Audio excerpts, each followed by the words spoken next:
live. Twitter, TikTok, Twitch. We good. We good. Glasses on. Game mode ready to fucking go. And right on. Good morning, ladies and gentlemen. Welcome to the NFT morning show. Today is Thursday.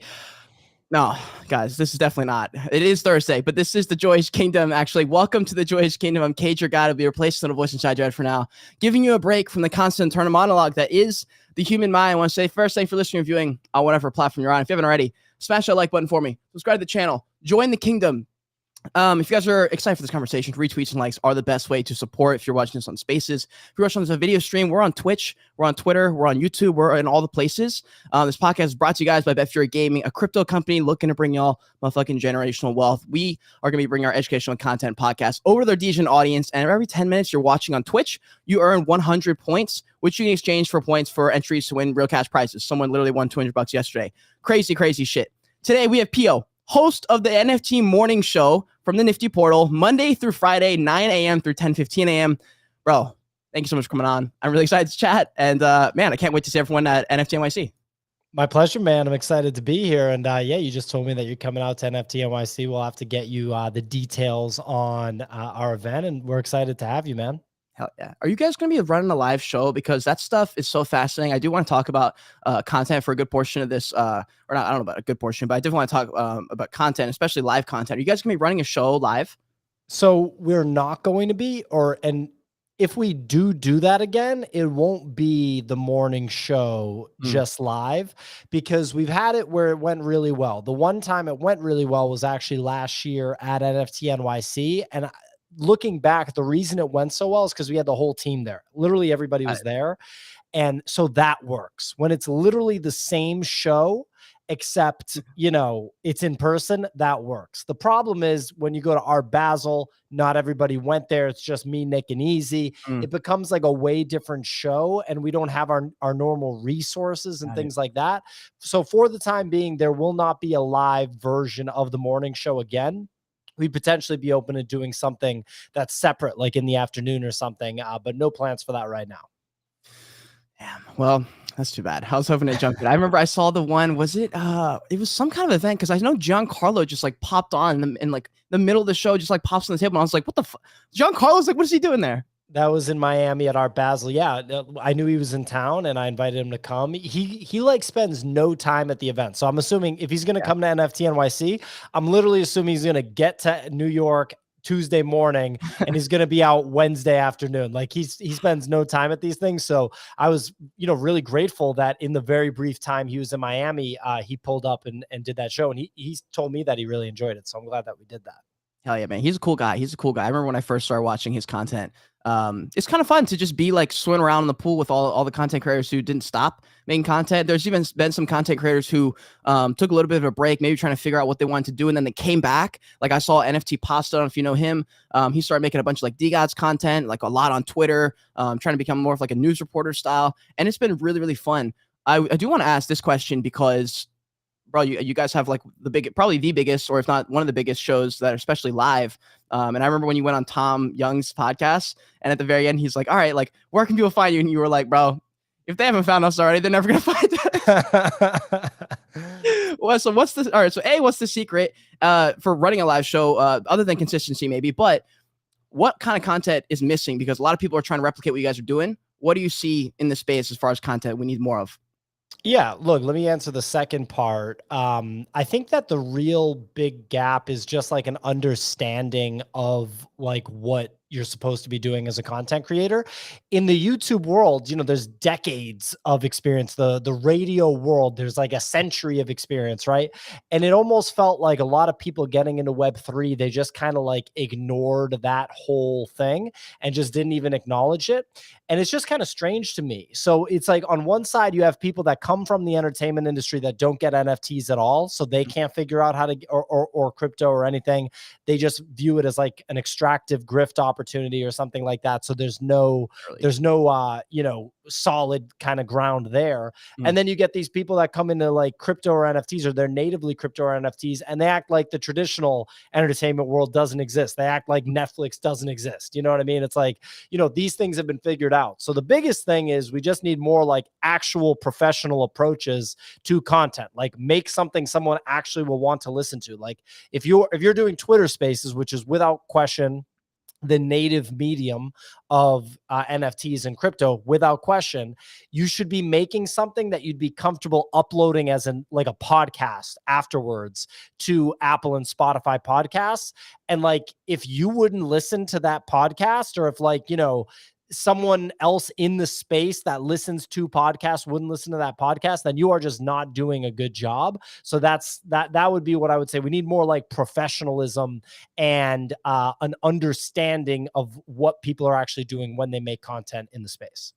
Dude, and that was when I first went on your show and got the pleasure of meeting Nifty Nick, going back and forth. I remember they roasting me for it, which as he should, but I remember being like mesmerized because I have never been part of the show and seen, I don't know, it just felt put together, which is like very rare. Like you were saying, it's kind of rare, which is, it's weird to say that, but it was very weird, or it's very rare to see a professional setup. And there's like a system. I was literally DMing Easy on the side. I was like, yo, like, am I supposed to chime in here? Like, do I have to raise my hand? I was like, I don't even know how it works. I'd never really been in spaces like that before. And so you guys helped onboard me into spaces.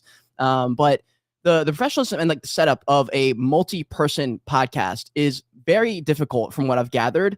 I've done it just like the single podcast. I enjoy that. I've never really dove into like co-hosting and stuff. I've watched like a bunch of like impulsive podcasts with Logan Paul, Mike Malik, all these guys in LA, and they always talk about the dynamic of having multiple people, especially once they're all growing.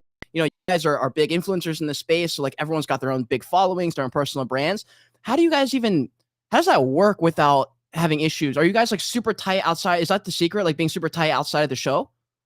You mean just like for the content? I mean, like working on content, it's just kind of like the same thing as like being on a basketball team. And Kate, I know you told me you played soccer. Soccer has even more guys that need to balance, you know? And like at the end of the day, our team isn't that big, right? It's just me on the content front. It's me, Nick, Easy, Kicks, Signal, Spencer, and then Bunny, right? And so we actually implemented something new this morning, which is me and Nick aren't going to be both hosting the show every day anymore. And we're doing that for two reasons. The first reason is because it's just flat out not properly scalable long term. And so if you know that it's just flat out not properly scalable long term to do 5 days a week, over an hour a day, both people year round, then you should take the action now. You shouldn't wait, right? So what we're doing is, like, for example, I hosted the show this morning. Nick was not there. He's going to host the show tomorrow. I'm not going to be there. And even that, like, and that's not even going to be every other day, right? There's still probably going to be 2-3 days a week where we're both on the show on those days. Hopefully it's less, but there realistically probably will be. Like when we have guests and stuff, we're both going to be there, right? Sponsors, same deal. But just having that like one adjustment, me knowing that if I needed to like go somewhere or do something, I can do it that one day, versus like having to be like married to the show from 9 to 10:15. And it's really longer, right? It's really like 8:45 to 10:30, right? Because you have to prepare a little bit. It just makes such a big difference. So that's the first reason, is the scalability. The second reason is because we need our kick-ass team, in other words, Easy, Kicks, Signal, Spencer, Bunny, to have room to operate, right? So if me and Nick are both hogging the mic, then they're not getting their fair due, right? They're not getting the piece of the pie that the audience wants them to have, right? And so we're really excited to give them, you know, more mic time. And we think that the show, I mean, this morning we got really good feedback from the show. I personally think this morning's show kicked ass. Yeah, the short answer to your question is like, look, at the end of the day, it's just like getting into a rhythm with your team, just like you need to get into a rhythm when you're on a new basketball team or a new soccer team. And once that's there, you know, unless there's like egos involved, it's pretty easy to manage. But fortunately, our team doesn't have any ego problems. Dude, that's cool, because maybe Nick has an ego problem, but other than him. Wait, question on fucking there was someone who left a comment somewhere and they were like, how long are these bunny discourses gonna happen in the intro? Because it's so funny when like Nick, because like in the beginning it was like Bunny and Nick trying to like, or he was like trying to get Nick's attention or whatever, and like it's like a second of the show, and keeping his headphones off for like the whole segment. Bunny's like trying to talk to him. It was so funny, dude. But that's really, really fun. I'm excited for Easy and like the rest of the team to be able to jump on it and do more stuff too, because it's more of like a team dynamic. And you're right, like that is way more scalable than having all the weight kind of resting on your shoulders as the host, you know? Yeah, I mean, just dude, like if I was gonna visit my mom or something, like it was just like I don't even know when I can possibly do this, you know, because you want to leave in the morning to avoid traffic and stuff like that. But it's like I got this show from 9 to 10:15, so I can't do anything then. I'm gonna be curious to see how Nick and Bunny interact without me there. That'll be fun. It's like there's like a I think it's a Seinfeld or Friends episode when like Jerry like leaves for an episode and everyone's like best friends with Jerry, but they're all like friends with each other, but not exactly about Jerry there. That's gonna be fun. I'm excited for that. It looks like people in the chat here in Twitch and YouTube are excited for that too. I see John Roden says, PO, when are you hiring interns? Plan on expansion ? Yeah. So look, we have hired a lot of people since the beginning of the business. We've never hired an unpaid intern. Everybody that's ever worked at our business has been paid. However, we're really, really happy with how tight the team is now. Like, and this is beyond just the content team, like the operational team. And we would hire someone right now in like very specific areas. Like we would hire a software engineer right now, like a full-time senior level software engineer, and we'd hire like a full-time senior level business development person. Other than that, we're pretty damn lucky that we have the team that we have. We have a new person. I'm not even going to say what they do, but a new person is starting in late April, and they're already working with us now on like a whatever you call it, like a la carte basis, like just kind of doing work and getting paid. But they're going to be full time when they get back from a vacation in late April, and we're really excited about that hire. Dude, that's super cool. And I have a couple questions for that, because I've just now, like within the last month, started to delegate things, because that was difficult for me. I don't have any funding. I was still doing everything myself, editing myself, videos, thumbnails. So I finally got a thumbnail guy, which has been a fucking like a literal blessing. And then I was like, you know what, man, like if I just had 8 hours of my day back, what could I accomplish in like 3 months on an experiment like this? And I was with my friends. They're big time entrepreneurs, way ahead of me in the game. They're like, oh, just put out a tweet and just say you're hiring for editors. Just see what happens. And I was like, I don't know if I can afford that. Like that's so much money per month. And he's like, yeah, I know. Just like put it out and see what happens.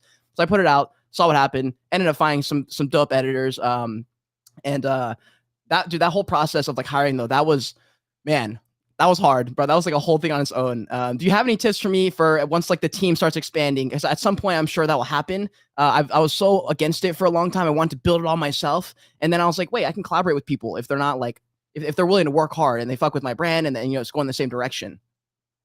Yeah, I mean, look, you gotta hire people, right? It's just you have to do it. I think the sign of like a real entrepreneur is the ability to delegate and delegate and properly hire people.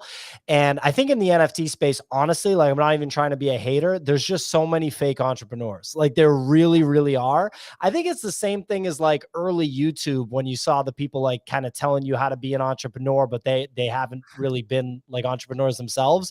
I don't know what it is.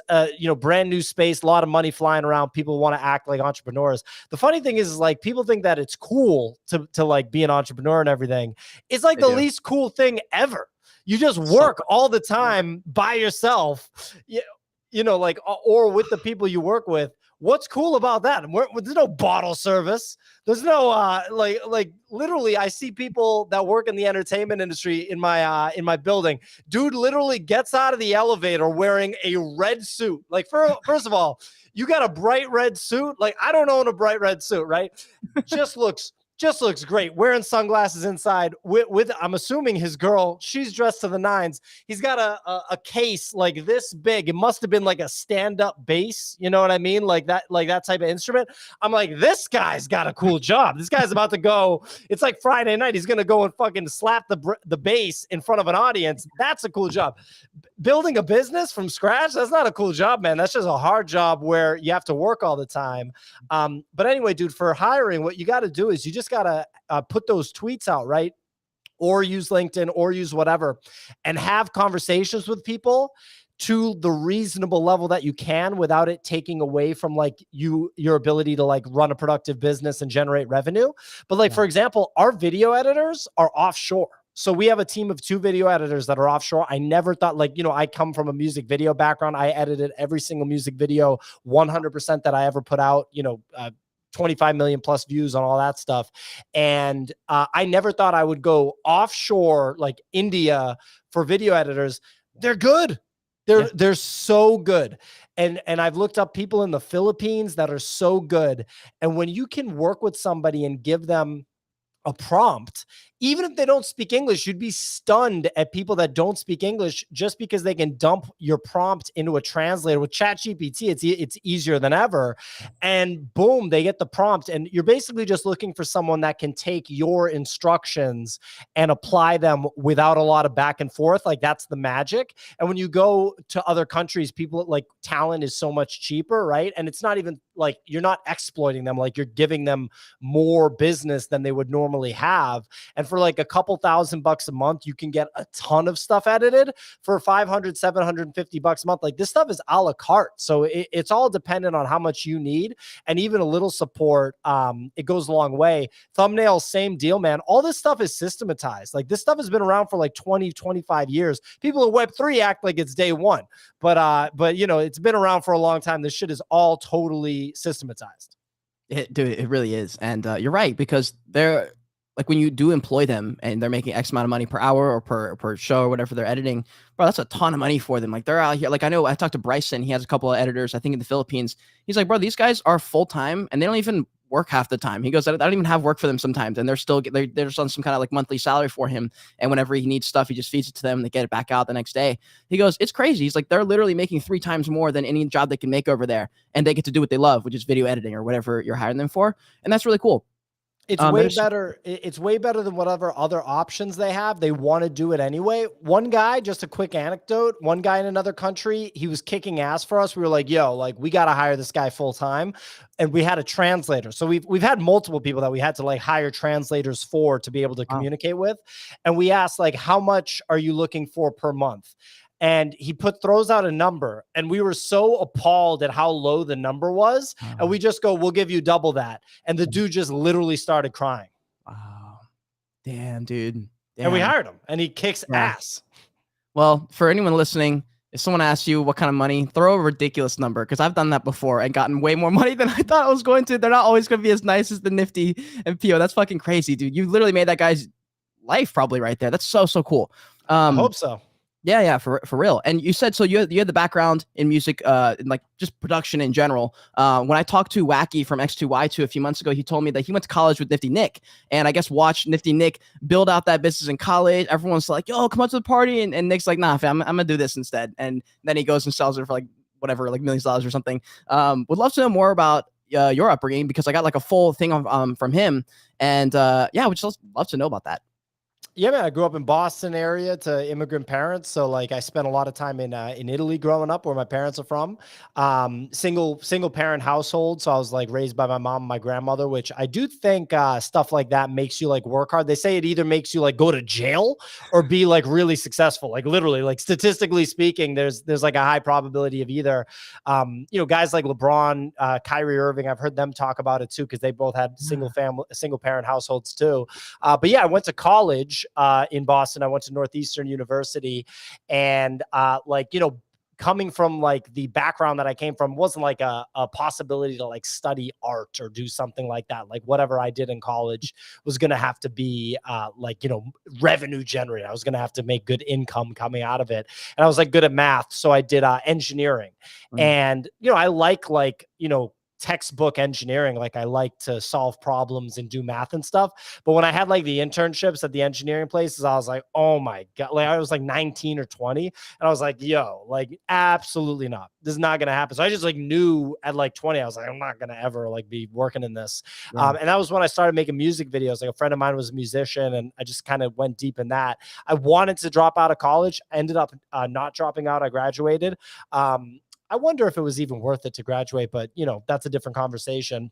But yeah, then I moved out to LA after college, you know, and I continued there and ended up having to get a job because I was going to run out of money and have to go back to Boston, which was also just flat out not an option.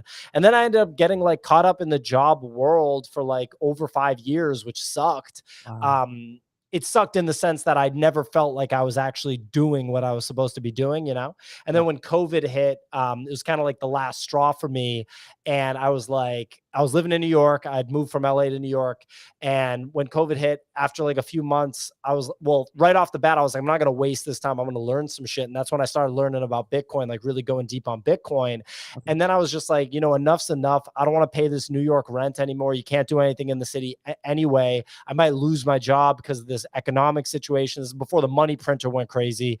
And I moved back to my mom's house at 30 years old. I hadn't lived in my mom's house since I was 18, and I moved back at 30. And you know, then I got into NFTs and I went crazy with content and NFTs, and you know, now have the business and the NIFTY and this new life. Damn, dude, that is so cool. And I'm really glad you mentioned that you went and had to go get a job again and go like do life stuff again and then move back to your parents, which I mean, that would be an ego hit for me. And like, I say that as if I didn't literally do that. Like I literally went to college, moved out, was like, oh, and then I just like moved back home, literally at the exact same timeline as you. Like I was like, okay, I wanted to do YouTube, was traveling and doing all this stuff. And after like 10 years of just like videos, I got 3 views. NFTs came around and I was like, wait, I can sit here and talk and I should be able to make content. I don't have to go do things. I can just literally have the information up here because I'm literally a DGen and I'm doing all this NFT stuff and it's so interesting and I love making content. I should try this. And I literally posted a video when I went to go visit my parents in Colorado, and the video got like 200 views and I said, fuck it, I'm done. I'm just gonna go. And so I just made a ton of NFT content. But that first year of YouTube was still at my parents' house. And then I moved out here to Seattle in the city. But that is so cool. And for people who are entrepreneurs or want to be entrepreneurs, how we were saying, it's not exactly fun. It is not exactly fun, fam. It's fucking hard and beyond stressful, dude. The amount of times I've looked at my bank account and been like, ooh.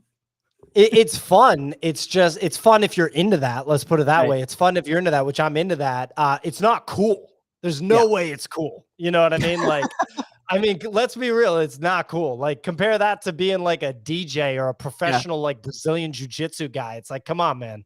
It's not cool. That is very true. That is very true. But the position you have as a host of a show, that I would argue is pretty cool. And I think a lot of people would want to do that. Do you think there's any, like, I'm trying to think of like what other shows there are on for Spaces that aren't just a copy of that, of just kind of going through the show and things like that. What are the shows that you watch? What are the shows that you think people are sleeping on that other than the NIFTY? On Twitter? Yeah, probably just Twitter. I mean, are there other ones on like other platforms? No, well, look, Twitter's kind of like, Twitter took Clubhouse's whole like business and made it a feature in the Twitter app. And Clubhouse didn't sell because A16Z, Andreessen Horowitz, wanted to properly own a social media platform to just have some control over that. So that's kind of like the origin story of a live social audio, which is what Twitter Spaces and Clubhouse is. Look, I mean, look, the other people in the space, like Farouk runs a great show in Web3. Great show. I went on Zedeka's show the other day. I was very impressed with that one too. People are definitely, you know, putting stuff together that's good.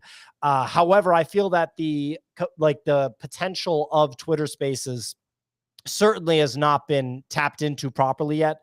Not even close. Like, let's be real. And I think that what you're going to see is you're going to see live, like storytelling stuff, like teleplay, basically. So you used to see this on the radio, but you'll see it in a decentralized way with Twitter Spaces. So I think you'll see that.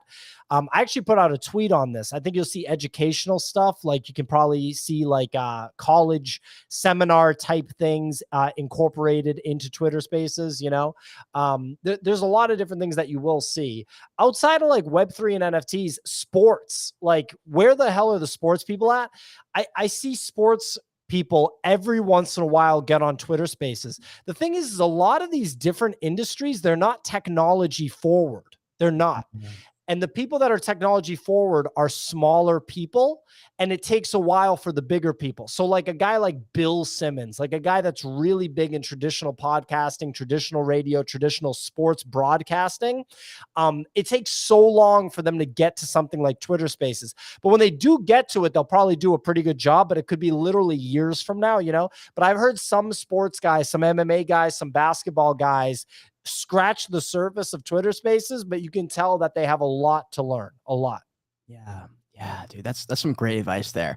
Yeah. And what's interesting is, well, I guess we'll see what happens with TikTok, but I was going to say, I definitely agree with your point of like live seminar style content, because on TikTok, I'm seeing a lot of people do live streams and they will just put up a discussion or something like that. And then they'll just fucking sit there and wait for people to argue with them. They'll bring them up on stage. It'll be like an entire show on TikTok. I'm like, that definitely for sports, you're right. You're 100% right. Like that should be way bigger. I mean, I know Cody from Solana, NFT YouTuber, he's got his company Bet3, and they do some styles that I haven't really seen them on Twitter Spaces as much. But dude, that would be really interesting, because that's literally just radio. Do you have any thoughts on like the Twitter's video stream? Is that gonna like take off more, or do you really think it's like audio? Do you think the audio stream is where it's at? Because you guys have a YouTube show, and I remember you put out a tweet a few months ago. You were like, half y'all motherfuckers don't even know we're on YouTube. Like, you literally don't know we're on YouTube. You've been tuning in for months. Well, that's a different conversation. That's just the fact that the conversion rate of somebody from one social media platform to another is like, it's a very low conversion rate. It just is. It just flat out is. Yeah. And that's not like a Web3 thing. That's just like a social media thing. Like, people are habitual. Even like if a podcast leaves like Apple Podcasts and goes like exclusively to like Spotify or another platform, there's a drop off because people are just like, I don't use that app. I don't know what to tell you. And like, there's bigger things in people's lives than social media apps. And it's hard to kind of think about that when you're all over social media. But yeah, the first part of your question was basically, sorry, what was the very first part of your question? Sorry. I think I was talking about like the video streams versus audio. Okay, video on Twitter. So of course, video on Twitter is going to be huge. The sky's the limit for all things on Twitter, and any platform for that matter. Twitter was just being run horrendously for a long time, like really bad.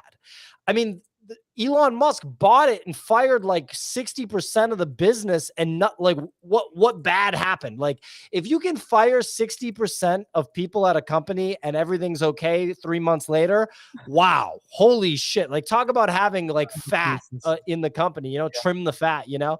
And like, I was talking to somebody that runs a business in NFTs, and it's like a pretty sizable platform for analytics. And he was talking about how he fired 5 engineers at his company, just one by one. So you just like fire someone and then like wait a couple weeks and see if anything changed. Nothing changed. And he was like, okay, I'm going to fire that guy too. Wait a couple weeks, nothing changed. And he just went down the line through 5 people and nothing changed. And that just like says it all, man. It's like, at the end of the day, you want to get lean, and Elon Musk definitely made Twitter lean. And once you make it lean, that's when you can start to rebuild it. Damn, that is a really I didn't even think about it in that way. That was very well put. And there was a question I was gonna say earlier, but I guess I'll say it now, even though it's sort of like not the exact doesn't really make sense. But do you remember, because you've been running the show for a super long time, and we're talking about content right now. Do you remember how many people were watching the show at the very beginning? And was it live in the very beginning? What was the show like? What was the dynamic like? Well, we did the Twitter show and a separate YouTube show at the beginning. And we thought that YouTube was more important than Twitter. We were obsessed with YouTube. 50,000 subscribers was the number. We were obsessed. We're only at 30,000 now, so that was an unrealistic goal. But we were obsessed with YouTube. But we were doing the Twitter show 5 days a week, right? And it took us a while to realize that the Twitter show was without question more valuable than the YouTube show. Because you'd have big guests on YouTube, no one would know about it. And then you'd have like a medium-sized guest on Twitter and everyone would know about it. And you're like, oh, okay. Like, so for example, when we had Gary Vee on, I was like, Gary Vee should come on Twitter. Like, it would be cool to be face-to-face with him on YouTube and stuff, but no one's going to know about it. And when he comes on Twitter, everyone's going to know about it. So we had to do that. At the beginning, I do not remember the early numbers. I wish I did. And I also think that was before you could record Twitter Spaces. So that was very, very early, and we don't even have those recordings. Oh man, I would kill to have the early recordings. That would be unbelievable. We don't have them. They're lost. But I do remember at one point, we got to 200 people every day. And it was such a big deal that we had 200 people every day. Like, it was way bigger than anybody else's show. And we were like, damn, like, we're crushing it. We got 200 people a day, you know? And then it exploded to like 1,000 people a day. We're like, shit, like, we just 5x'd. Now it's a huge deal. No one's got 1,000 people a day. And that was crazy. Yeah. Then Pico Top, Moonbirds at 140K. Other D just dropped like March, April, May 2022. The top. We were at 2,200 a day. And it was like, damn, like, and that was probably for like 9 days or some 9 shows. You got 2,200, 2,300 is the peak. It was like, wow, that was crazy. And then it was basically a decline. The live viewers of the morning show is a literal indicator of the current state of affairs in the NFT market. Like, it's an indicator of what market sentiment and interest in NFTs is at a given time. That's a very good point. And for content creators who are feeling the struggle, that is very, very good point. When things are hot, people are tuning in because they need to know. It just makes sense. Who do you think brings the best conversations on Spaces? Who are you excited when they pop up on stage for the Nifty and you're like, bring them on, bring them on, bring them on? Who is it? For our show, I mean, like, we don't even have like guests that often anymore unless they're scheduled. I'd say the best guest that we ever had, like Gary Vee, was really good because, I mean, Gary Vee's obviously elite with this stuff. DC Investor is really, really good. He is totally ready for like CNBC. I think he'd be a fantastic person to have on there. Who else really? I mean, Zeneca is always a good person to have on the show to discuss, trading and the NFT market. Farouk's a great hang. Like, when Farouk comes on the show, it's always fun. Great energy, great personality. Yeah, I mean, like, who else? Well, we had the CEO of Polygon the other day. He was definitely pretty good. There's a lot of people that are good at content. Now, Frank's very, very good at coming on the show. He's fantastic. We're going to have Luca Netz on the show. He's been on the show briefly before. I'm excited about him. But yeah, I mean, those are the types of people. Oh, we're having Ice Bags from Can Pie Pandas on the show next week. Oh, damn. I'm really excited about him because I had never heard him on like a podcast, and then I heard him on I want to say it was Wrecked Radio, like the show with Keyboard Monkey and OSF and Mando. And I was very impressed with how he podcasted and just his whole like thing. So I'm excited, to have him on the show and have like Nick there too, to talk to him about entrepreneurship and stuff. So really the more so there's two things. It's like, if someone's successful and then if someone understands how to like participate on a podcast, if you get that combo, lights out, because they have stuff to talk about and they know how to talk about it. Dude, yeah. And speaking of people who know what to talk about, when to say it and how to say it, bro, Frank with his buying spree, this is the only thing I'm seeing on Twitter right now is people's reactions to this. And I'm like, bro, like, so few people get what is happening. And it's the idea is just, he's literally everywhere right now. And I'm like, I don't think I've ever seen anything like that. Like, he literally just started buying shit and just like tweeting it and then posting the reactions of people in the Discord and talking all this shit. And I'm like, when are they going to learn that he's done this like 15 times and it just recycles people get really mad or they get really excited and then it's like a big deal and then it just fades and then 3 weeks later he does it again. And I'm like, this is so interesting watching this. Is there anyone else in the space to keep, like, as far as like a thought leader type person, but also who's just so polarizing like that, but just makes fun of them? Who else is like that in this space? Because I just, bro, Twitter's not that fun sometimes, and it's fun following people that make life interesting. Well, Frank's legit, like ultra legit when it comes, the most legit in the space when it comes to social media virality, which is, essentially one of the most important things that you can do in business in 2023 and beyond, right? Like, that's wicked important. And he's always been like that, apparently. Like, on the My First Million podcast, I talked about this morning on the show. That's a podcast with Sam Parr and Sean Purry. They're two like growth hacker guys. Sam Parr sold The Hustle to HubSpot for like tens of millions of dollars. Sean Purry sold the Milk Road to I forget who bought it, but he sold it for 8 figures like 6 months after he started it. He grew it from like 0 to 250K subs in 6 months. Completely ridiculous. And Sean was talking about how when they just started Milk Road, he wanted to hire this kid named Rohan, this like 21-year-old kid, Rohan, that was just posting these crazy tweets where the stuff he posted was like either going to go crazy viral or it was the dumbest thing ever. And there's like no in between. And they were like, what are we going to hire this guy for? And he was like, just have him do whatever he's doing right now, but like for us, and like not have him have to have another job. Right. And he like had a call with Rohan, and it was going to be like, let's talk in 4 days. We'll talk about getting you hired in 4 days. How about, I'm out of town, I'll talk to you in 4 days.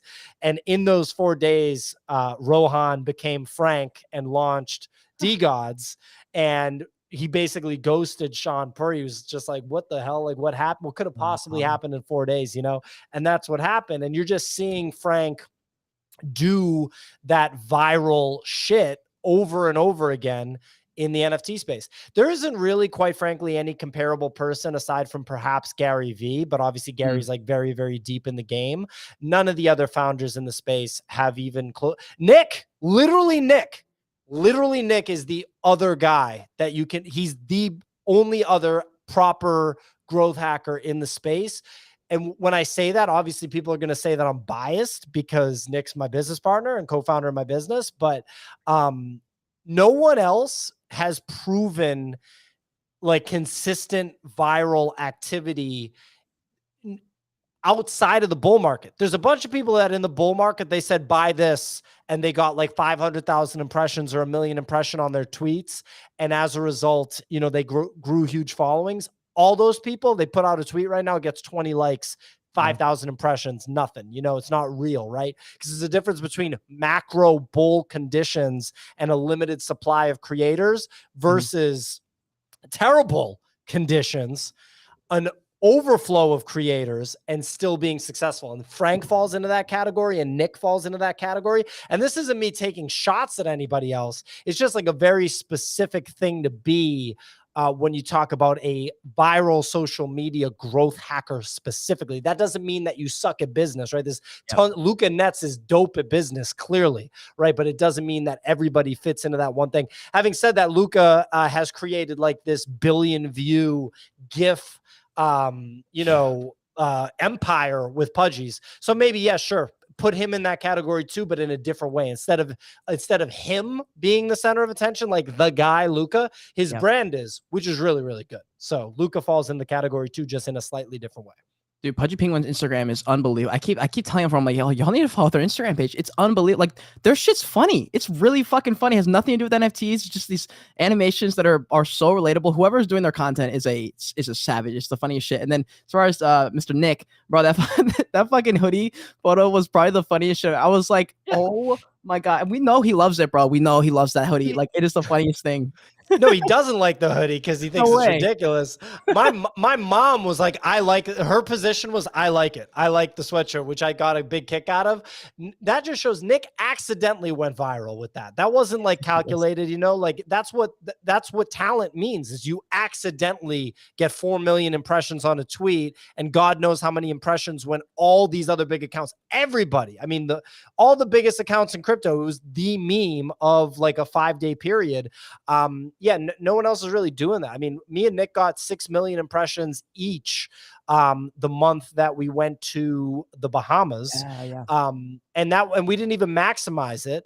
And also we went viral on TikTok that week, got over 1 million views in a 7-day period on TikTok. And we didn't even have proper, if we had our video editors that we have now, 2x everything, because they're machines. Our video editors now, oh my God, it's a well-oiled machine. And that was only in November. We were in a way worse spot when it came to being a well-oiled machine as an organization at that time. But yeah, Nick, anybody sleeping on Nick, that's fine. But he's just going to prove you wrong. I don't even know what to say. That's it.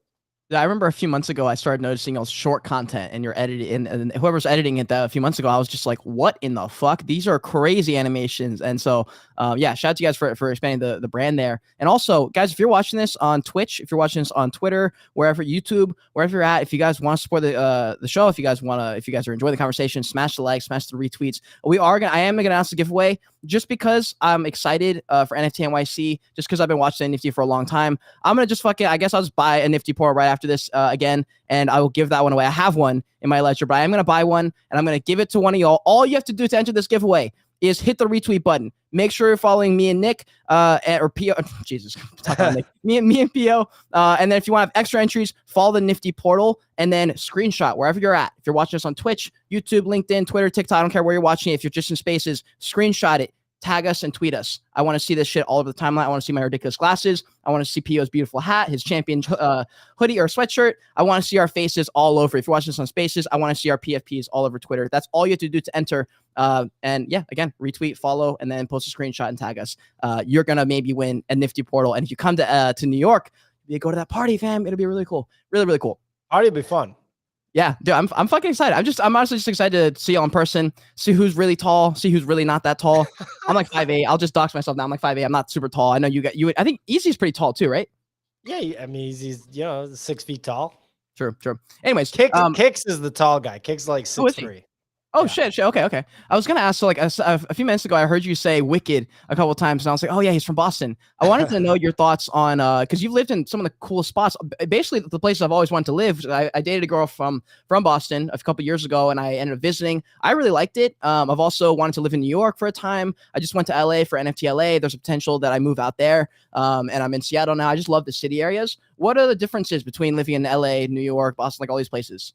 Well, you're a West Coaster, so your natural cleanest fit, without question, out of the cities you named, it's going to be LA, right? Well, no, Because I'm actually from Charleston, South Carolina, East Coast. I was there for oh, 21 years, and I just moved out here a couple years ago.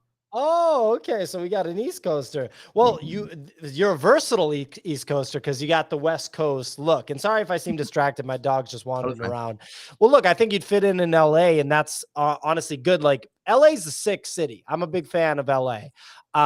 It seems like it's kind of weird post COVID a little bit. I was there for 2 weeks in 2020. It was kind of a gnarly time. Obviously that was during 2020.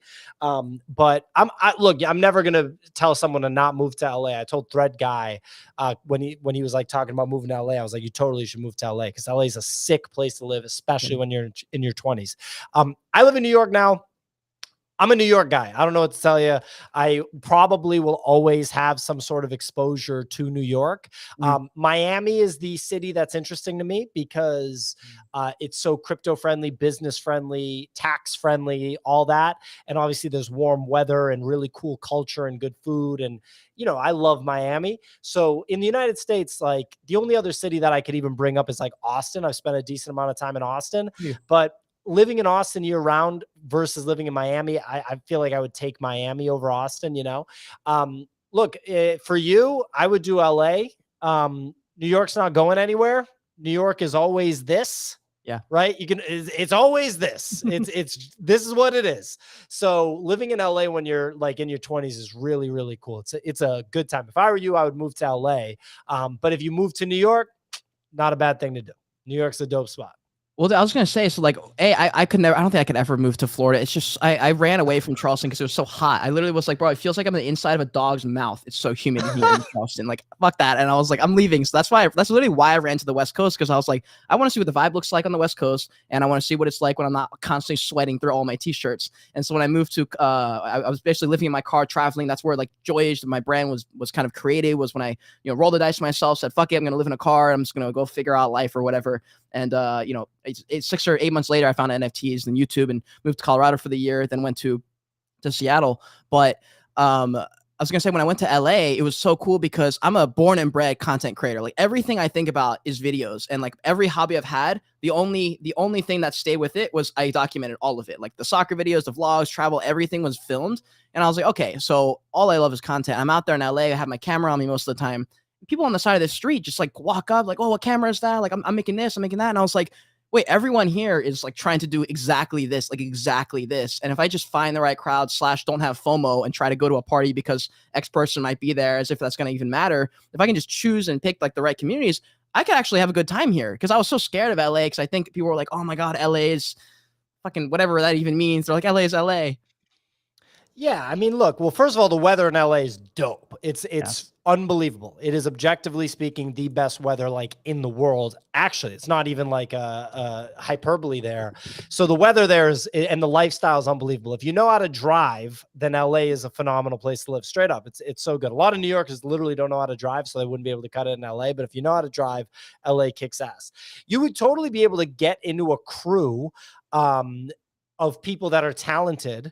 The two things are, number one, the standard and culture of like friendship and being genuine there, objectively speaking, is different than like an East Coast perspective of that. That's number one. But you can still meet really great people out there, really genuine people. Number two, hustle and work ethic, right? Obviously, there are people there with incredible work ethic. That's where like all the movie stars are that wake up at 4 a.m. and do steroids and lift all day and, have meals planned for them, all that stuff. There's a real work ethic there.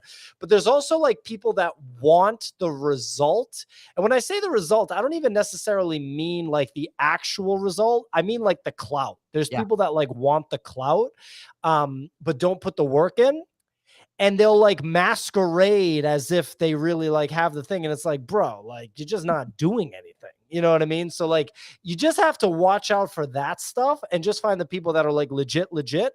And there are people that are like legit. Like some of the people out there are so talented. Yeah. And New York, you get the same thing. You just get it with like more, like a different flavor. There's like more angst.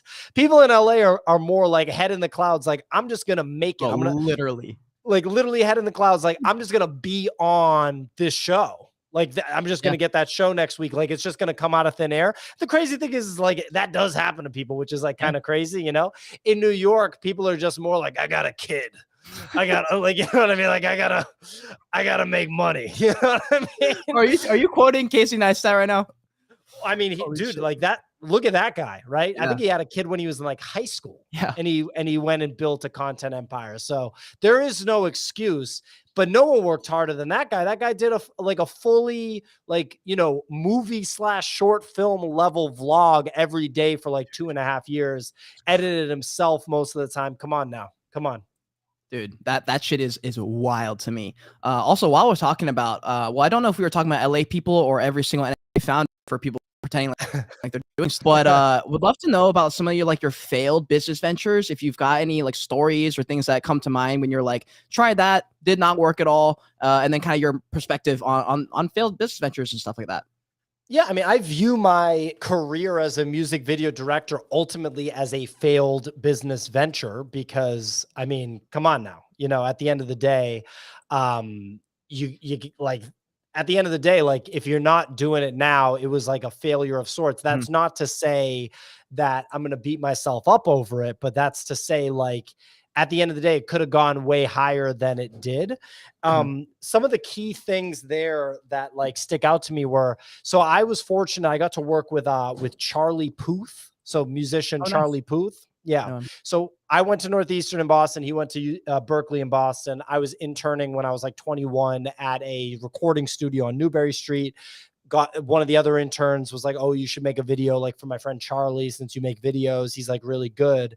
And so like, and when Charlie Puth was like 19, I started making videos for him. We kept like a relationship for basically 4 years after that. And then the last video that we worked on, this was like 3-4 months before that big song with Wiz Khalifa for the Fast and Furious movie came out, the See You Again song, right? So he hadn't blown up like that yet. He had millions of views on YouTube, hadn't blown up yet, right? We do this video. I send him a draft. He's like, nice. Can we make some changes? And I like ended up just like not like procrastinating the changes for like a few weeks. And then I ended up like moving to LA. And so that was like this new chapter for me, you know, and like, because that new chapter, I just kind of was like, I don't really feel like dealing with that video. I like, don't know why. And then he blew up like huge. And I even talked to him after he blew up or whatever, but like, you know, you got to like deliver on shit. So that's like an interesting anecdote from that period for me. Another failed venture was while I was having jobs, I was like, I'm going to make cooking videos. That's what I'm going to make. Right. Nice. And my issue there was, you know, they say just press publish. You know, they say that and you do that. I do that now. I didn't just press publish. Everything had to be perfect, overthink it, over edit it, shoot it again, set it up again. It wasn't good enough. Never put anything out, right? Put out some pictures, never put out a proper video. And even was getting the smallest amount of traction there and developing relationships with bigger people there, but like walked away from that too, right? So when I got to NFTs, in the early weeks of me doing it, I noticed that one video I recorded and it was like a 1-day gap before I put it out. And it was starting to be like 1-day gap, 2-day gap in a fast moving space. And I was like, I already went through this before. I'm not about to fall behind. I'm not about to start procrastinating. I'm not about to let editing get in the way of just press publish. So I literally like skipped a day of making content to just figure out how am I going to live stream this shit. I got to live stream this shit. It's got to be live, frictionless. It's got to go out there. Got a live streaming subscription with Restream, which is what we're on right now, and just started going hard. Damn. Quick side note: why StreamYard over Restream? Actually, just curious. Sure. I don't know. We just like we're having problems with Restream and like randomly. Like we'd been using it for like I had been using it for over a year, and you know the NIFTY had been using it for like 8 months, Mhm. and all of a sudden there were problems. And when you're doing a show every day, and when you have like sponsors and shit, it's Yep. like you can't just start. Like the car can't just start breaking down. Sure. So it was just solution mode. I was like, well, this is a problem that needs to be solved. And so we just picked StreamYard, and it worked better. And so now we use StreamYard. I think I might still pay for a Restream, but yeah, we use StreamYard. I've had a few people tell me they were like, "You gotta get on Riverside," and I was like, "Bro, I've used Riverside. That shit blows. I don't know what they're doing, but that shit blows. At least the times I've used it. I know a few people still use them. I remember I was talking to Mo from Seed Phrase, and the first podcast we recorded, he was on Riverside, and I was like, "Bro, you don't want to use Riverside." He's like, "No, it's good." So he went on. It was so bad that my video never even uploaded. So they literally had to cut my video feed and just like put a picture of me for like all the sound bites and like pretty much for the whole podcast. Just so funny. But it's so interesting. It's so interesting. I love hearing about what people use for their stuff. Like I'm nerding about like gear even. Like I don't know if you're into that stuff, like gear. Like what kind of gear do you guys have? I know a few people were asking me about that to ask you. Nick's obsessed with gear. So if you want a gearhead, figure out a way to get Nick on your podcast. Good luck with that. But if Nick's on the podcast, he'll go hard with the gear. Nick got me on. So when I was doing videos, the last camera that I had was a Canon 5D Mark III, which was like it's a sick camera. I'm about to sell mine. Actually, I got like someone coming over to help me list all this shit on eBay. I'm about to dump all my old stuff. But yeah, we went crazy. We should have bought more. Like at the end of last year, to reduce like basically tax liability, we went crazy and bought like a bunch of RodeCasters, a bunch of like lights, and a bunch of camera gear and cameras and lenses. And literally at the time, I was like, this feels weird. We're spending so much money. Literally in hindsight, now that I see the tax bill, we should have spent more. Yeah. There was no amount of money that we could have, like literally anything under $150,000 would have been fine, and now that Clemente's on the team, I'm like, well, I wish we had an extra one to give Clemente, blah, blah, blah. Give one to Spencer, learn from that, spend more money, don't spend less. But anyway, we use Sony mirrorless. So it seems like Sony has dethroned Canon and Nikon as the preferred video camera. So we use like right now I'm on a Sony mirrorless A7 IV with a 1.4 aperture 35 millimeter lens. That's like, this lens slaps, and that's a 34 millimeter. That's fucking good. It looks like you have a wide angle, but no, it's straight up. It's 35 millimeter, but the mirrorless is full frame. That's probably why. So the full frame makes it wider. Wow, holy shit, that is super cool. I didn't even know that Sony had the A7 IV yet. I was gonna maybe get the Sony A7S III, but the reason I still have the A6400 because the flip out camera thing, and I can just see it, and I guess I could probably just get like an external monitor or whatever. I just like to kind of like go because I take the same camera whenever I leave, so I just like having like one camera, one mic, so I can just go quick and be kind of like that. But that's super, super cool. And I see Archivo says content creation is tough, interview is golden for all of us that grind every day. Thanks, Kate and PIO. Appreciate you, Archivo. That was super, super cool. I do have some questions as far as like, because you said earlier, we were like, entrepreneurship's not specifically cool. Do you have any spare time hobbies? Do you have spare time? Maybe I should ask. Yeah, the weekends, right? Like when you get to the weekend, and the thing is like, I remember when I moved to New York, like I'd lived in New York for like 4 or 5 months, and it got to like a Friday or a Saturday, and I didn't go out. Like I didn't like have plans, right? And I was like, since I moved to New York like 5 months ago, this is the first weekend night that I didn't go out, and like actually do something, right? Like 5 months, right? That is so different than where I'm at now. You know what I mean? Because I like don't prioritize like hitting people up for plans and stuff like during the week the way I used to, because I'm so focused on the business instead of like dragging yourself to a job and the only thing you're thinking about is the weekend. All right, what are we doing this weekend? I got to do something this weekend. Like, what's going on? What are we getting into? I'm like so focused on the job. Then the weekend comes, I'm like, damn, I got to call somebody. Like, what the hell's even going on? So I'm just more last minute about that stuff. You got to take some time on the weekends. Like, that's what I learned. You can't just work all weekend. You straight up can't. So I don't work on the weekends like that. Like, I do get stuff done. from time to time on the weekends, but it's more like enjoyable stuff. Like we do create, like right now we give away these free NFTs every day. So coming up with scopes like that, I might do that on the weekend a little bit, or do stuff that's separate from the business, that's more personal work, like managing assets and stuff like that, like portfolio stuff. Yeah. But I don't work on the weekend. So during the week, I basically don't have any time, right? I like work all day and I go to the gym and I eat food and I walk my dog. That's like what I do, right? Occasionally have like an evening event, like a dinner or plans, go get drinks with somebody during the week. But the weekends is more open. And if you talk to other entrepreneurs, they'll talk to you about having the weekends be separated. There's a reason why humans have been around for thousands of years, and this weekend construct has been determined to be the way that we're supposed to operate. Like, it's not by accident, you know, like humans have decided this is what makes sense, you know. And even the most successful people, like people in LA and Hollywood, like Ellen DeGeneres and Oprah, their houses are in Santa Barbara, but obviously their work obligations are in LA. Right. So it's like a thing where Monday morning they get their driver to take them from Santa Barbara to LA. So like longer commute, working in the Maybach on the way to work or whatever, working in whatever kick-ass car they're driving, the Rolls on the way to work, like really comfortable. Like, dude, CEOs just working in the back of Maybachs. That's like something people don't understand. Like, that's real. Like that's happening.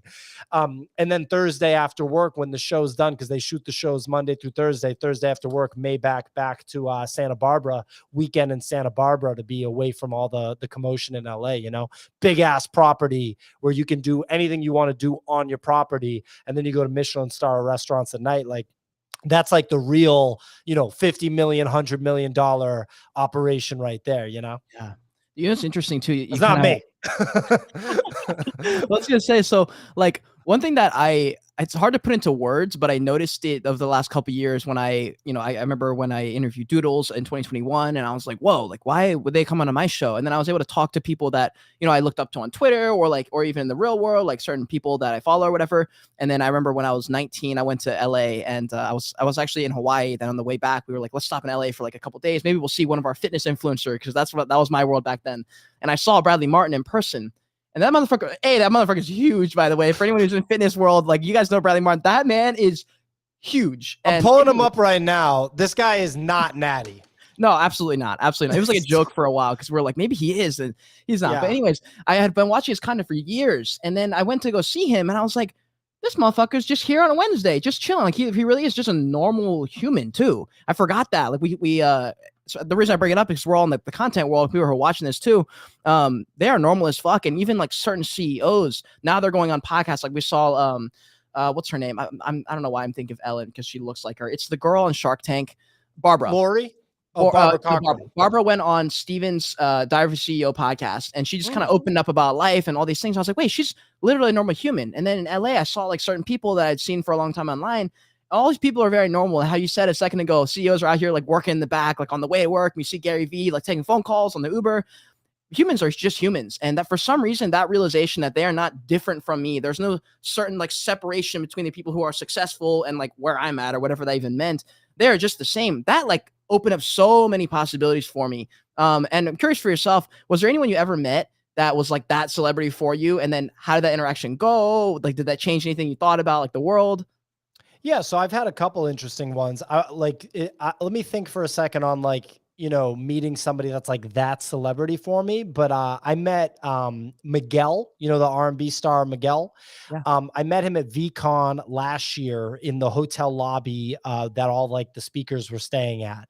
And he was so humble, just clearly you could tell he really appreciated being there. He appreciated being included. He's been to a few events that I've been at, but this is the time I got introduced to him. So I got introduced to me and another guy.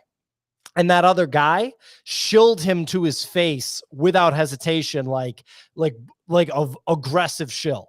And like, I get chilled. People come up to me at our events and they just go like, hey, I got this NFT project, blah, blah, blah. Like, I'm just going to be like, oh shit, can't wait to talk about it on the show when we're talking about like Moonbirds and Bored Ape Yacht Club on the show. But anyway, I don't like being shilled, right? It makes me very uncomfortable. Yeah. You should see Easy get chilled. Easy just shuts down.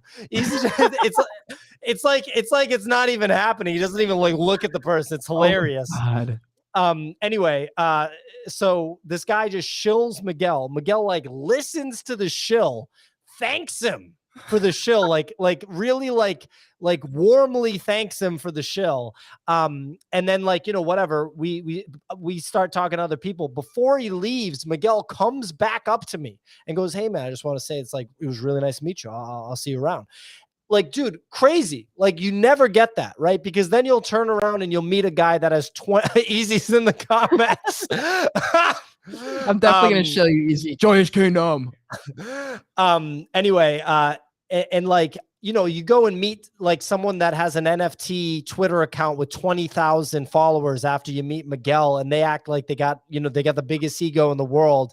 They act like they're the shit. It's just crazy to see like the people that aren't really that successful, they have the big ass egos. And then the people that literally tour the world as pop stars like Miguel does has no ego. You know what I mean?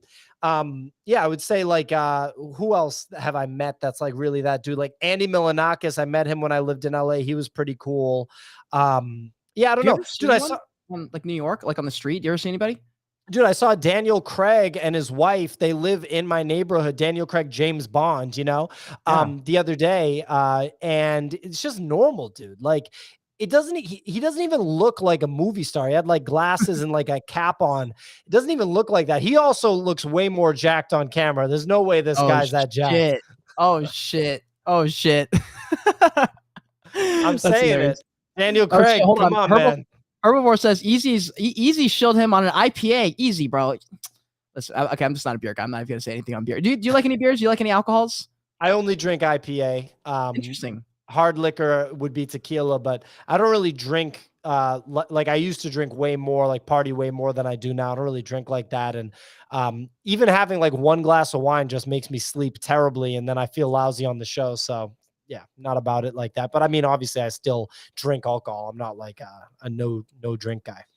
Do you like we talked about this a couple minutes ago, and I was gonna bring it up for people who like I feel like I just came out of the Gary V volume tunnel, and I feel like I did that for 2 years. I was posting like literally, not a joke, 12 TikToks a day for like a year and a half straight. I was posting like especially. Are you getting traction on TikTok? Are you doing good on TikTok? Like it was like, and it was enough for me to keep doing it, and I was okay with the fact that like one video would get me like 2 followers, and I just kept building that. I had so much content that I was just like, fuck it, I'm filming so much, I'm just gonna do all this stuff. So like that was my world for a long time, and I started just came out of it and be like, okay, let me focus on quality a little bit. Let me think. Now I have an editor, I can kind of think for real and not just like put out and like actually have some thoughtful content. And that's been really fun for me. And I remember back then that there was no rest time. There was no weekends, and there's nothing like we were talking about. Do you think, is there a phase where it's necessary to do the no weekend, no grind time? Or do you think even in the grinding stage, you still should have some time allotted?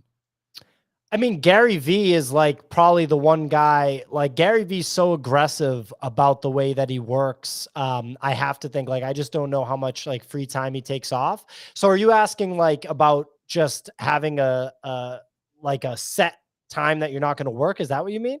Well, so like when you like, so for you guys, for example, the NIFTY is at this point now, well, machine, you guys are doing really well. You guys have sponsors and all this stuff. Maybe the approach changed a little bit versus when you're just starting out. Like when you're just starting out, do you think you should take a Gary V approach? Because I know people have done both. I know people who literally didn't do the Gary V approach and have gotten further than me. And then I know some people who did the Gary V approach and aren't as far as me, kind of thing. Yeah, I mean, look, so the number one thing is you do have to be consistent if you're trying to find any sort of success as a content creator. Like you do have to be consistent. That's just part of it. Unless you're like Dave Chappelle and like you just, you know, come out from under a rock once every 5 years and everyone's obsessed with it, right? So unless you have a track record like that, if you're starting from scratch, you have to be super consistent. There's 2 things, right? So what I'm doing right now, being on this show, this is basically what I call like hand-to-hand combat, and what a guy like Sam Parr would call hand-to-hand combat, which is, you know, taking my time and going on a show and, you know, having a good time with you, exposing myself to your audience. That sounds funny. Exposing myself to your audience. PIO has exposed himself to the Joyage Kingdom. We're gonna have to soundbite that. We're gonna have to clip that, somebody. call the feds.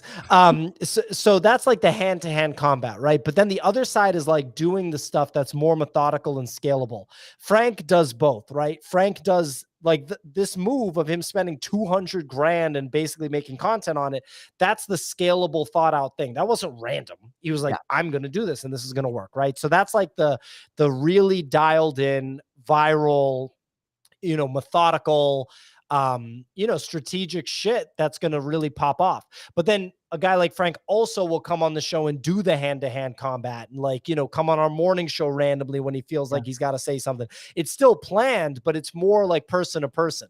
So like with running our organization, right? Because a lot of people think of us as like a media company, but we're actually not. We're just like an NFT business like anybody else that happens to make kick-ass content. We're not going to stop making kick-ass content. You're going to see us do it, but that's actually not like our main focus. Our main focus is like our NFT ecosystem, right? So if I apply the hand-to-hand combat versus scalable thing to the NFT ecosystem, all the strategic decisions, the meetings we've been having with advisors, all the plans, the blueprints we've laid out, the execution that we've done behind the scenes that people are now seeing us roll out, that's the scalable stuff, right? But then the hand-to-hand combat is like when I do a one-on-one call with somebody that holds our NFT, or a one-on-one call with somebody that sold our NFT, where it's just me and that person. There's no audience. There's no scalability. It's just me and that person. Or I come on this show and talk about what we're doing with NFTs. It's not like, I mean, it's scalable, but it's not the same thing as like the methodical and strategic approach that you take, to kind of build something that when you put it out there is going to be seen by people for years, right? So you got the low level and the high level, and the people that do both do it the best. Yeah, I was gonna say you and I got a chance to speak. I forget if it was either before. It was like very like right when we first connected. We hopped on a call, and I was like kind of I guess taken by surprise that you'd even bother to do that. I was like, fuck yeah, let's talk. And we just chatted for like half an hour or something like that. And Andres, he's from LA. He also did the same thing. And there's a couple other people who also did the same thing. Just like, let's hop on a call real quick. Let's just see like what the vibe is, whatever. I thought that was really cool. And like you said, there was no like technical thing that you get out of it other than like, who is this person? Or are they worth even like following on Twitter kind of thing? And that was really cool. And I think I've tried to do that even to other people, whether or not they're bigger or smaller or whatever. And that's been really, really cool. And I think that kind of outcome that you do or don't get is also has a like a spot and should be something that you guys should be thinking about, especially as content creators. And I have a great question here from Archivo. I know we're going to bring this podcast to a close soon. By the way, guys, if you want to miss out on a chance to be a Nifty Portal NFT holder, I'm giving away a Nifty Portal on this show live towards the end of this podcast, just in a few minutes here. And all you have to do is hit that retweet button on the space and follow me in PIO. And if you want to follow the Nifty, you get extra entries, and then screenshot wherever you're watching this: Twitch, Twitter, YouTube, Spaces. Just screenshot it, post it, and tag us. I want to see our beautiful face all over the timeline. If you do, you might win a Nifty Portal. And here's a great question from Archivo. How did you introduce Signal to the show? She's awesome. She does our spotlight. She doesn't do the weather report, right? That's Kix.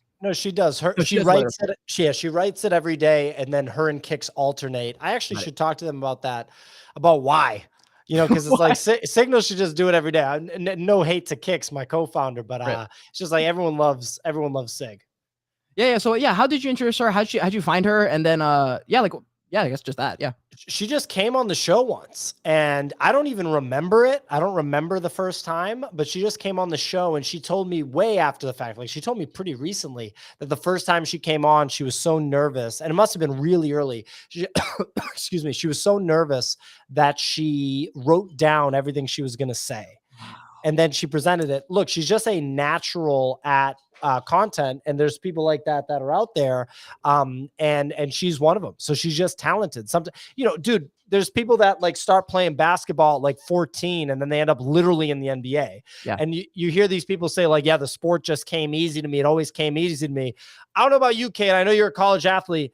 None of the sports ever came easy to me to the point where they're just like, yeah, you should be on this D1 college team and you haven't even worked that hard. I had to like work really hard in basically everything I've ever done. Same thing with music. Post Malone played Guitar Hero in high school, and literally was like, yeah, it seems like this guitar thing would be fun. Gets an actual guitar, is just good at playing it. Like he took to it easily, becomes literally Post Malone, writing his own music, going crazy. Signal's got content talent. That's it. All right. Fire. Also, I wanted to know, so we hit on very briefly earlier how you had grown up in a single parent household. Oh my God. That is the cutest fucking dog. I think it's the second time I've seen it. Remind me the name.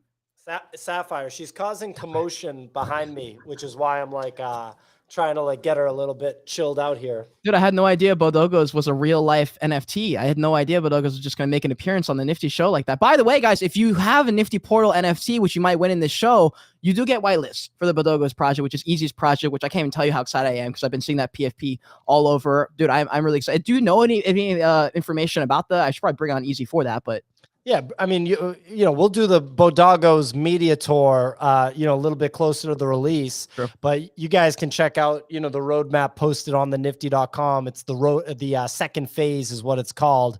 All the dates are there. You have to interpret it a little bit, and we're releasing those roadmap items as free NFTs. But nice. Yeah, hell yeah, hell yeah. Okay, and so right before that, I was talking about, so you had grown up in a single parent household. You were talking about how you either go to jail or you become super successful. No in between, which I actually think that's pretty funny. I mean, obviously there is an in between. There is an in between. No, there's no in between. There's no in between. You either go to jail, you're successful. But we'd love to know like what childhood was like before you turned 20 and realized, damn, this ain't the life I'm trying to do. I'm gonna do something different. What was that like? Were you always curious about it? Did you ever do lemonade stands? People in Web3, it's kind of all over the place. Like for me, I never was chasing the money. I was always playing soccer. So every dollar I made went towards a soccer ball or a camera that I was trying to get for. What was that like growing up for you?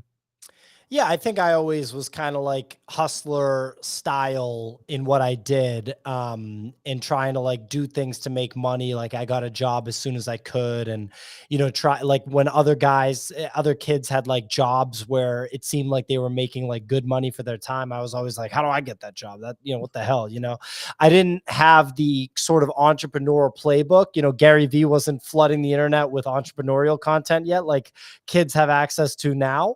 But yeah, I always had that kind of like hustler mentality. You know, I didn't play basketball my senior year of high school because I was just like, I just didn't feel good about like the structure of the team and the coach. And I was like, I'm just going to work and make money instead, you know, which in hindsight, that's so dumb because it's like, you're only in high school for 4 years. Like, bro, like you were making $10 an hour, get the hell out of here.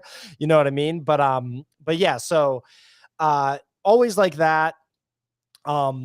Definitely didn't really like school that much because I only liked like things that I was interested in, you know what I mean?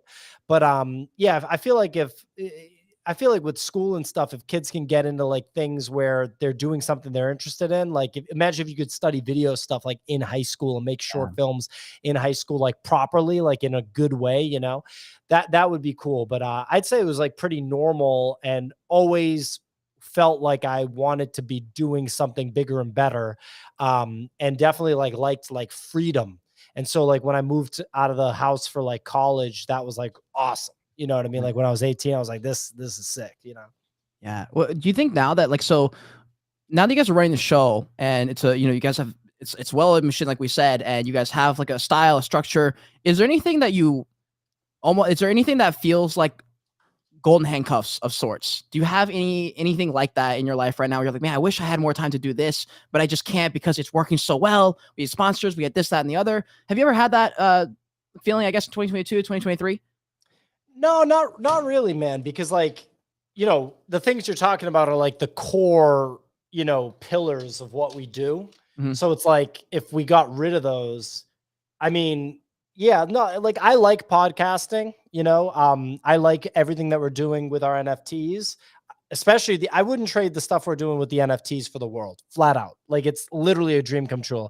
Like I thought podcasting was a dream come true. What we're doing with the NFTs now is like straight up a dream come true. It's like we're making like, you know, IP that like could be a literal cartoon or a movie, you know, or like a book or like dolls and action figures and it's crazy. That's crazy. So I would trade the podcast before that, I guess, but I want to trade the podcast. So no, how about this? I don't want to have to like fire people or hire people and like do all that shit. How about that? I don't want to have to run payroll and do accounting and like that. Yes. Yeah, for sure. That's fucking awesome, dude. Well, listen, I think we should run this giveaway, or I should choose this winner right now because people have waited long enough, and people have been a lot of people have been in there since the very beginning, so they heard literally the whole story. So that's been super cool. So shout out for anyone who's been in the show, especially since the beginning. If you popped in halfway through, whatever, totally fine. Also, we appreciate anyone who came in and watched the show, and I appreciate any retweets and likes. I am going to choose this winner right now. I wish I had music. By the way, how do y'all do that? Like, because how do y'all play music without hearing it? Well, you can do it like if I were you right now, you can do it with the RodeCaster. You can pump it into the RodeCaster into the buttons and then press one of the buttons. Yeah, because I got that one, but it only lasts like 20 seconds. So I guess I have to like add in one that like you can add them in. Yeah, download the RodeCaster software. It's easy. Got it. Okay, well, you may want to take off your earphones because I'm going to play that song because I don't know how long. It's going to take me like 10 seconds to find this winner. But guys, enjoy this beautiful stock music from the RodeCaster on button number 1. Here we go. I'm going to choose right now.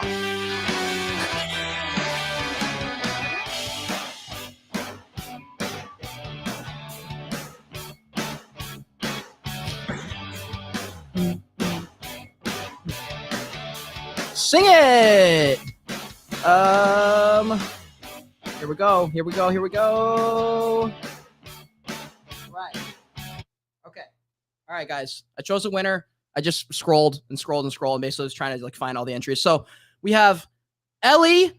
Hey, it's Ellie B. You are the winner of the Nifty Portal NFT. Congratulations. You are a Nifty Portal holder as soon as I buy it and transfer it to you. Congratulations. I'm going to screenshot you right now and just DM you because last time I did a giveaway, someone made an account so quickly and pretended to be them and I fucking sent them the NFT. So I'm going to DM you right now. Winner. I'm also going to put it under your thing. Oh, shit. I may have lost it. Hold on. Here we go. Winner. All right. Congratulations. And guys, thank you so much for being in the show because this is super, super cool. I know PIO's got ahead of here. We got one question as a rapid fire or 2 questions of rapid fire Q&A. Super, super quick. Favorite TV show? Oh, me. Favorite TV show? Curb Your Enthusiasm. Favorite movie? There Will Be Blood. Any conspiracies that you subscribe to? I think a lot of people would consider them conspiracies, but they're not actually conspiracies. Oh, shit. Just like the U.S. government insider trading in the government. How about that? What a conspiracy! Okay, and then here's the final one. Do you have any secret NFTs that people don't really know, and you don't maybe flex them all the time, but you got them, and they're just sitting in your ledger or something like that? Do you have any secret NFTs? Well, I switched to undoxed wallets because I just got tired of like every time I bought or sold something, someone would DM me and say that's a good idea, and someone else would say it's a bad idea. It just was like way too much. Like I felt like I was being stalked. So I have little pudgies. I have a Meme Land Captains. I sold my Mutant Ape. I have a ton of Farouk's NFT, like so many Rug Radio NFTs. Do you have any of the PFP ones? All the PFP ones. Same. All PFPs. I love them, dude. I think they're so cool. And final question. Do you have any guilty pleasures that maybe people just don't know about? I mean, like I like to eat like sweet food from time to time, but honestly, probably less than most people. Like people would consider it not even bad. Guilty pleasures. I don't know. I like watching like the 80s action movies with like Jean-Claude Van Damme and Dolph Lundgren, even though they're so bad. I love it, dude. I love it. Damn. Well, dude, this was a fucking great time. I loved having you on the podcast. And so looking forward to NFT NYC with you, bro, and Easy and the whole team at Nifty Portal. Guys, if you made it to the very end, thank you so much. Hit the likes, the retweets, wherever you're watching. I appreciate all the support. Make sure you follow PIO, follow the Nifty Portal because they're literally live 9 a.m. to 10:15 a.m. Monday through Friday. That's crazy. PIO, do you want to shout anyone out as we wrap this podcast up? Shout out to Nick, Easy, Signal, Kicks, Spencer, everyone on the team, man. Shout out to you, Cade. Thank you, bro. Thank you. I'd love to have any of them on the show. If any of them are listening, Easy, love to have you back on the show to talk about Bodogos at some point. Guys, if you made it to the end, thank you so much for being here. Until next time, continue on your Joyage, continue to learn, and be grateful you're live watching this Twitter space